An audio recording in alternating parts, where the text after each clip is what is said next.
Mauricio, ¿qué le parece? Está AMLO aquí presente. Fausto, ¿cómo te va? ¿Qué tal? Buenos días. Usted es de la casa, por eso la broma. Sí, con gusto. Yo lo conozco a usted hace tiempo ya. Yo no sé, ¿conoce a la directora encargada interina? No, la vi, la estaba viendo ahora, la estaba conociendo ahora por las pantallas de I-99. Ah, perfecto. Entonces que ella va a comenzar la entrevista, ¿no? Con gusto. Porque es la directora encargada interina. Una broma interna que aquí no me sueltan el brazo, caramba. Uno aquí no me sueltan el brazo. Pero qué gusto. Estamos aquí con Fausto Ortiz. Vamos a conversar sobre temas económicos. Yo tengo algunas preguntas que había previamente formulados sabiendo que iba a acompañarnos. Y una de estas es ¿cuáles considera que fueron las razones económicas y políticas detrás del veto presidencial de la Ley Orgánica de Participación de Rentas del Estado? Sí, hace mucho tiempo en el tema del presupuesto del Estado se dejó a un lado todo lo que eran preasignaciones. Inclusive creo que está hasta en la norma constitucional, creo que está hasta prohibido que hayan preasignaciones en el presupuesto del Estado. Y entonces eso antes había una preasignación del IVA para los militares, una preasignación del IVA para tal cosa. Entonces por todos lados le iban sacando los recursos al presupuesto del Estado y eso se suspendió. Y se suspendió en el caso de los municipios cuando también se le dijo en la Constitución del 2008, pónganle por lo menos el 15% de los impuestos para los municipios y por lo menos el 10% de petróleo para los municipios y prefecturas. Y luego la Asamblea dijo, como dice por lo menos, entonces aumentémosle, y le puso 21 del ingreso permanente y le puso después el 10 de los no permanentes. Entonces ahí están los recursos para los diferentes GATS municipales o provinciales. Ahora, es cierto, hay una crisis en Esmeraldas, hay una crisis en otros lados en el país, pero pensemos en Esmeraldas y en Santa Elena, donde hay las dos refinerías más claras, ¿no? Y entonces, y dice, mira, el daño ambiental que están soportando, devolvámoselo en recursos. Entonces, quizás no es tan así, no hace falta ponerlo de esa manera. Si es que hay un daño ambiental, que el gobierno vaya y lo solucione y lo corrija, pero no es asignándole $1 del tema de los que industrialicen. Aparte, mañana se acaba la industrialización en esos campos y entonces no reciben nada. Entonces hay que darle más bien, si hay un problema, asignarle recursos, ¿no? Y así como, y que tienen derecho a exigir, así como Quito dice, oye, dame plata para ese metro, entonces dale. Cuenca dice, dame plata para el tranvía, dale. Dame plata para el problema, dale. Entonces, el gobierno tiene que analizarlo, evaluarlo e irlo incorporando en el presupuesto del Estado en función de los proyectos que tengan en cada caso. Entonces, esa es la alternativa que propondría para garantizar una distribución equitativa de los ingresos petroleros que beneficia a las provincias productoras sin comprometer la sostenibilidad fiscal. Esa es un poco la intención del gobierno o de cualquier gobierno, asegurar que los recursos alcancen para todos, asegurar que la cuantificación es adecuada de la cantidad de recursos que necesita. Yo he escuchado la cifra que dice el gobierno, son 48 millones de dólares al año. Uno dice, mira, de 30.000 millones de presupuesto del Estado, la verdad que no es mucho, pero esos 48 millones luego de esa preasignación se pueden convertir en otra preasignación en otro lado y cada uno va a tener su preasignación, que no era la intención, pero la intención era asignar una cantidad de recursos que le dan más de 3.000 millones de dólares a los municipios, prefecturas y juntas parroquiales. De pronto hay que asignarle un poco más de esos mismos recursos a esas provincias que tienen más dificultades, pero eso forma parte del consenso. Y una pregunta más para terminar mi parte de la entrevista es ¿cómo evalúa la relación actual del Ecuador con el FMI, especialmente en términos de condiciones impuestas y su impacto en la economía nacional? Sí, miren, el Fondo Monetario decía, de alguna forma, yo quiero ver el resultado de las elecciones y después de ese resultado de las elecciones vamos a ir entendiendo si que vamos a continuar o no continuar con el programa que teníamos con Ecuador. Ya los resultados ya están listos, terminados, y ya inclusive Ecuador está otra vez sentado con el Fondo Monetario Internacional para conversar de qué programa amplían, cuántos recursos necesitan, y la relación ha sido buena, le ha permitido al Estado, sobre todo en la época de la pandemia, en el año 2020, recibir más de 6.000 millones de dólares en ese año, cuando estábamos requiriendo recursos para enfrentar la pandemia. Para este año 2025, Ecuador tiene que pagar al Fondo Monetario unos 1.200 millones de dólares en números redondos. Le ha pagado hasta que termine abril, le habrá pagado unos 250 millones de dólares. Y entonces le faltan casi 800 o 900 millones de dólares por recibir. Y esa plata que logre recibir seguramente va destinada a pagarla a ellos mismos. Por lo tanto, yo no veo mucha complicación en esa operación que pueda hacer el gobierno para recibir plata y pagarlas a ellos. El tema es el compromiso. O sea, Ecuador no debería comprometerse a hacer un ajuste tan fuerte, tan drástico En el gasto tiene tiempo el gobierno para pensar en que en sus 4 años de mandato puede ir llegando a la meta que se fijen y no tan bruscamente como en un año o 2. ¿Considera prudente preocuparse económicamente de temas nacionales antes que el FMI? Sí, siempre es así. O sea, siempre va a ser primero el tema de presupuesto y después el tema de deuda, digamos. Inclusive cuando uno mira el presupuesto está hasta así ordenado. Vamos al el gasto, tengo déficit fiscal y después hablemos de financiamiento. De alguna forma esa es la dinámica. Hay que saberlo plantear de adecuada manera. Si tú dices voy a simplemente atender la deuda, estás dando mal mensaje. Pero si dices tú, atiendo el presupuesto y también la deuda, es un mensaje completo. Muchísimas gracias. Jaime, por favor. Gracias, Cecilia. Fausto, placer tenerte por acá y la verdad es que los temas económicos a veces se ponen bastante complicados para la gente que escucha. Y tratar de llevar una especie de diálogo con la gente para que lo comprenda, no tan técnico, pero sí una explicación más o menos. Entonces, en base a eso, yo te digo, cuando los ingresos no avanzan, ¿no es verdad?, para cubrir los gastos, efectivamente tenemos una pérdida. Y esa pérdida en el Estado se llama déficit. Y lo cubres con un crédito, aparentemente, o venta de un activo, o lo que sea. Idéntico que una casa. Correcto. O sea, no hay mucha diferencia que una casa. El tema quizás es el término. En la casa tú tienes papá y mamá, ambos trabajan en algunos casos. Uno tiene ingresos, otro tiene otro ingreso. Eso es el petróleo y son los impuestos. Y en la casa tienes igualito que en el Estado. Salud, que es el Ministerio de Educación, perdón, el Ministerio de Salud, los hospitales, el IES. Tienes que preocuparte de la educación, el Ministerio de Educación, y tienes que preocuparte también de otros gastos adicionales. Es la misma dinámica. Si los dos en la casa trabajan y les da más plata, tienen superávit. Okay. Igualito que en el Estado. Utilidad, superávit y si no las alcanza, correcto, entonces tendrán déficit o un faltante.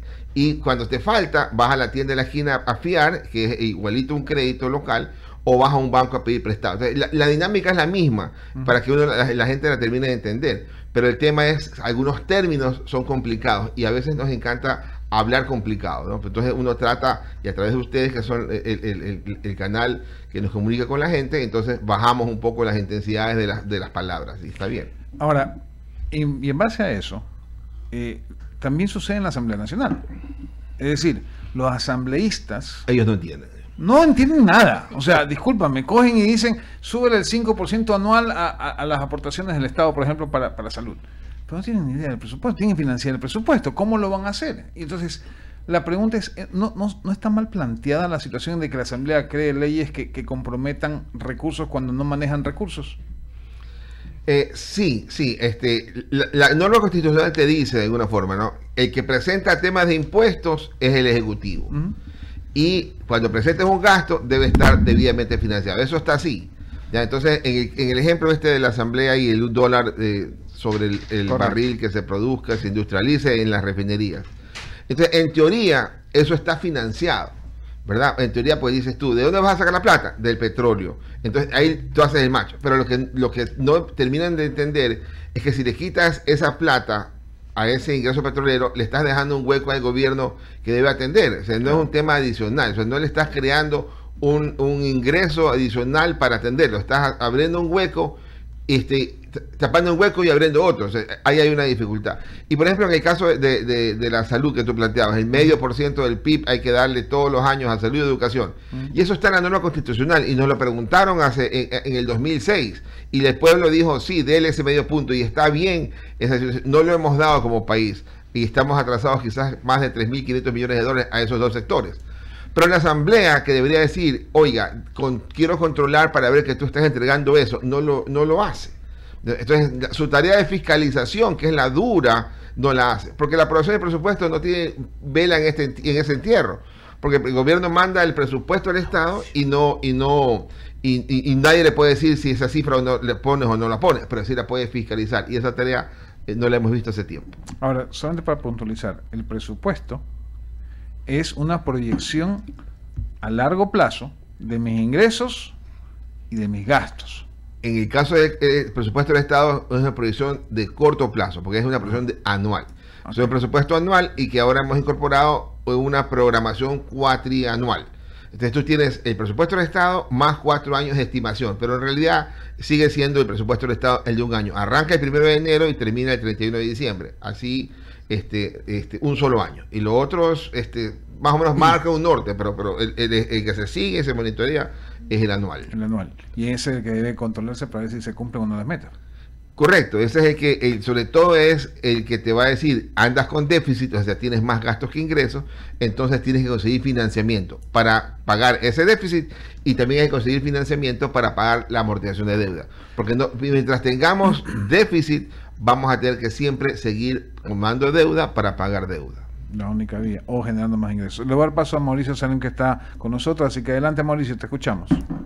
Gracias, Jaime. Fausto, qué gusto saludarte a la distancia. ¿Cómo estás, Mauricio? Y básicamente, para concatenar lo que se ha dicho, se habla de un año rebote, un año en el que va a haber un mejor comportamiento de la economía, producto de que, obviamente, si tuvimos un decrecimiento del 2% casi de la economía a final del año 24, y no van a haber apagones, y se entiende que esa acumulación de la liquidez que el sistema financiero en general tuvo producto de la falta de demanda de crédito porque había incertidumbre en tema electoral, una serie de cosas que ya hemos pasado y que esperemos que lo hayamos pasado y que no siga existiendo esta incertidumbre producto de la asamblea constituyente, etcétera.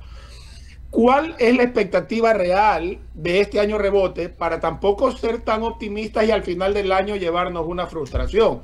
Esto es simplemente una consecuencia de un mal año anterior que promediando los dos vamos a terminar en las mismas, ¿o me equivoco? No, Mauricio, es clarísimo tu análisis. Mira, el Fondo Monetario para el 2025 tenía una estimación de 1.6. Esa era la estimación antes del proceso electoral. Viene la estimación nueva, que es la que ha presentado la semana pasada en Washington a todos los ministros de finanzas del mundo y bancos centrales, y ahora dicen, no, es cambiado, es 1.7, o sea, básicamente es la misma, o sea, no, para el Fondo Monetario no hubo ningún elemento en la mitad que le pueda aportar ni quitar incertidumbre, por lo tanto es 1.7. El Banco Central sí hace un ejercicio un poco más yo creo que aterrizado, y el central dice, mira, yo creo que va a ser 2.8, mis números dicen que 2.8 es el crecimiento económico del 2025. Yo creo que la economía podría inclusive dar un poquito más del 2.8, que la economía podría dar algo arriba del 3%, porque tienes que corregir qué cosas. En la inversión pública, es claro que el gobierno va a ir a la inversión pública y la inversión pública, con que tú hagas la inversión pública del 2023, 2022, entonces ya tienes el crecimiento importante en la inversión pública. En la parte dura es la parte del consumo. Ese consumo que en la economía representa el 60%, ese debe crecer casi 4% para poder empujar a la economía arriba del 3%. Si no logramos crecer ese consumo en 4%, va a ser complicado. Y ese consumo, da empleo. Claro, ese es el que te va a generar también el crecimiento y el empleo. Pero mira que en el tema del comercio, que es un sector importante y es el más importante en la economía, cuando tú analizas el Producto Interno Bruto, el comercio representa el 15% del Producto Interno Bruto. El año pasado cayó 3%. Este año, si ese comercio se reactiva, ¿verdad? Entonces vas a tener un empuje hacia el consumo también. Y mira que los dos primeros meses del año, enero y febrero de este 2025, en promedio, frente al año pasado, crecieron 7%. El del año pasado no creció ni 1%. Entonces uno dice, bueno, tienes un mejor nivel de crecimiento, pero también hay que estar claro que el año 2023 tuviste el problema el año 2024 tuviste el problema de la inseguridad, que casi que en enero, a partir del 9 de enero nos encerramos un momento y bajó el consumo. Entonces hay que también saber interpretar que ese 7% de crecimiento de este año frente al del año pasado, que es muy pequeñito, también tiene que ver con que el año pasado se deprimió un poco. Y esto hay que irlo monitoreando, es decir, si en la medida que el consumo va creciendo, que el comercio va se va moviendo, que las ventas van creciendo, entonces la economía, tú lo puedes decir, sí, vamos a llegar a ese 2.8 del central, el 1.7 del Fondo Monetario, pero lo que es claro, como tú decías al arranque, esto es un rebote, ¿no? La economía cayó y está rebotando al nivel pre-crisis. Y básicamente en macroeconomía los índices existen para monitorear y llevar un análisis de qué es lo que está ocurriendo en la integralidad de la economía. Sin embargo, el crecimiento real se va a ver si es que el ciudadano siente que en su bolsillo hay dinero, si su calidad de vida está mejorando. Y en ese aspecto la única forma es vía inversión. y allá quiero llevar la última pregunta de mi parte. Se habla de una reforma constitucional, en la cual muchos de esos aspectos tienen que ver con la reforma legal del Estado, ¿verdad? La estructura en sí del Estado. Pero no hay que descuidar que dentro de la Constitución hay prohibiciones y límites a la inversión.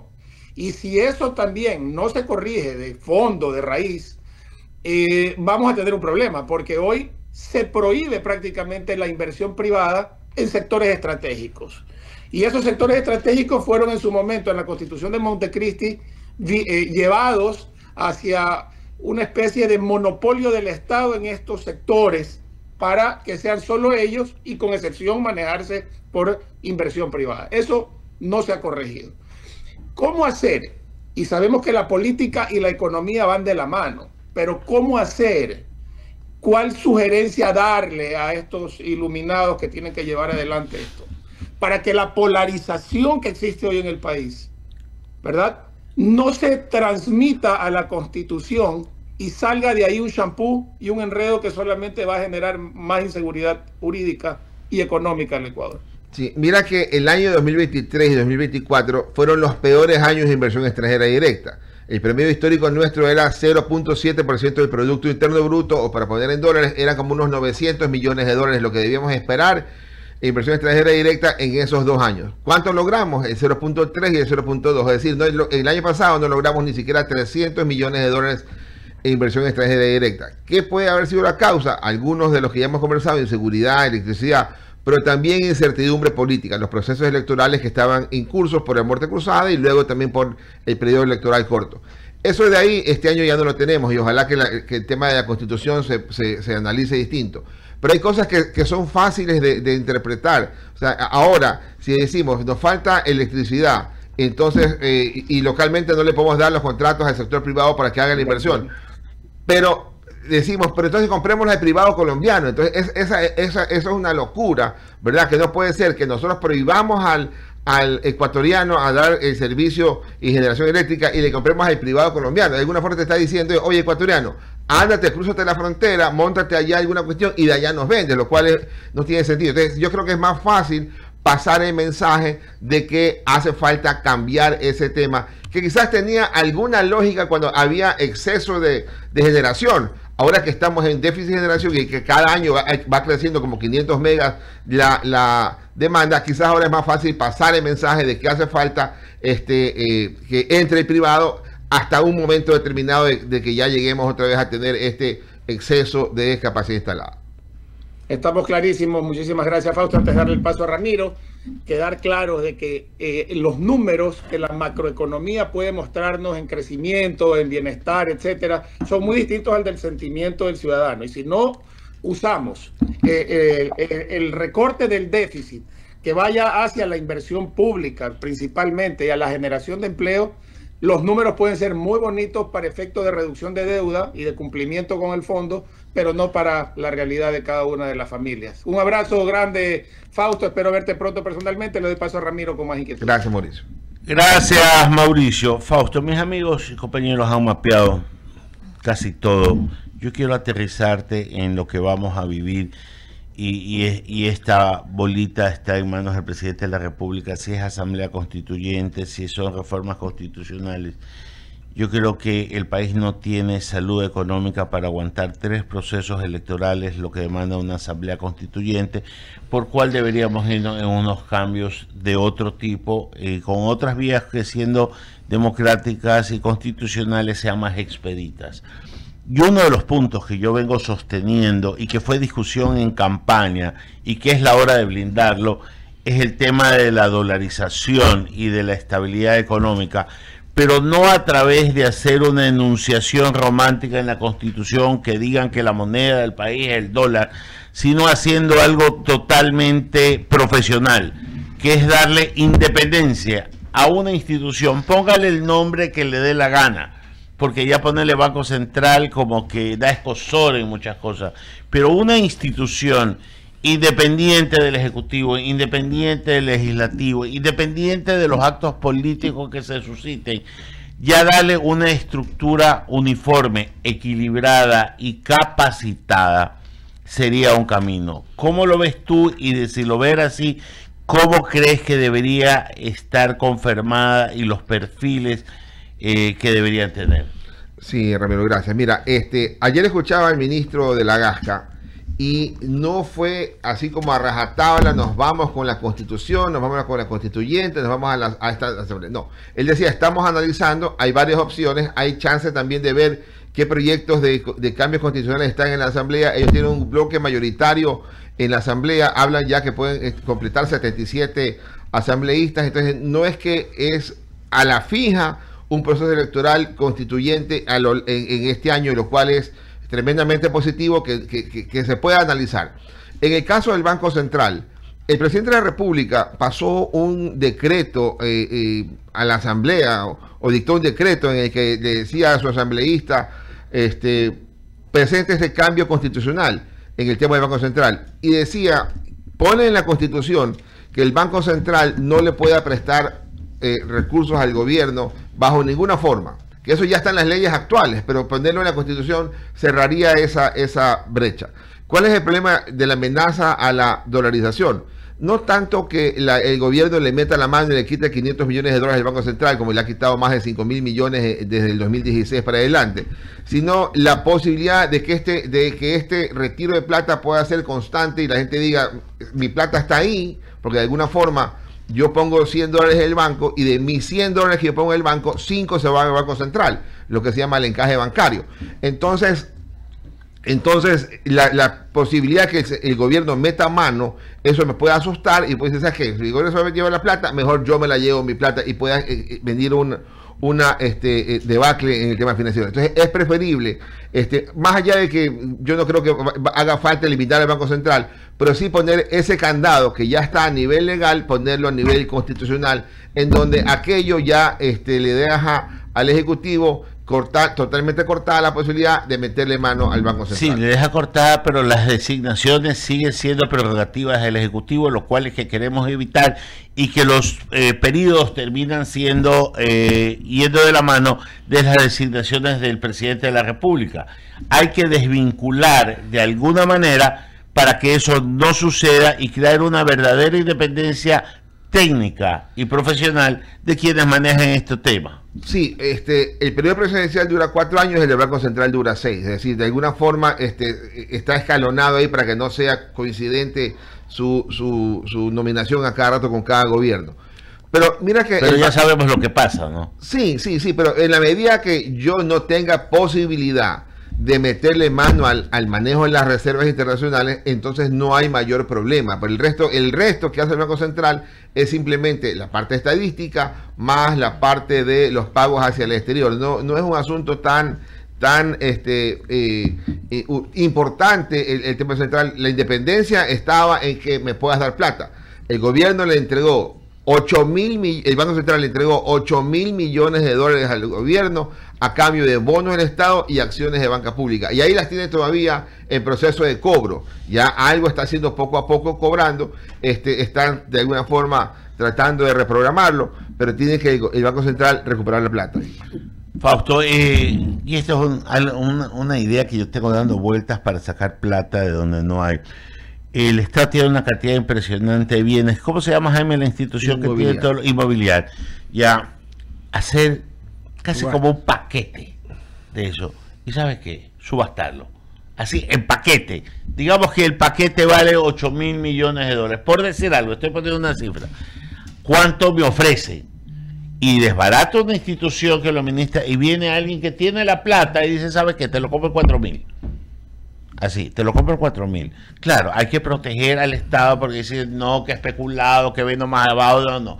Hay que protegerlo y una operación transparente. Pero ¿no crees que es una forma rápida, expedita de deshacerse de una cantidad impresionante de bienes que el Estado no sabe qué hacer con ellos? Sí, y le cuesta adicionalmente, ¿no? Le cuesta mantener, claro, cuesta, el guardián, que el jardinero. Y genera corrupción. Sí, entonces, pero eso ha venido disminuyendo. Seguramente lo que va quedando ya es hueso, pero inclusive aquellos huesos van a poder ser... el hueso hace buen caldo. Claro, entonces puede generar buen caldo y entonces hay que ir haciendo esa tarea, quizás mucho más agresiva. El tema de qué institución pública tiene un exceso de de infraestructura, también ponerla en venta y salir y bajar activos. No vas a solucionar el tema del déficit con aquello, pero sí la suma de estas mejoras pequeñas van haciendo una cantidad importante de norte, digamos, de mensaje.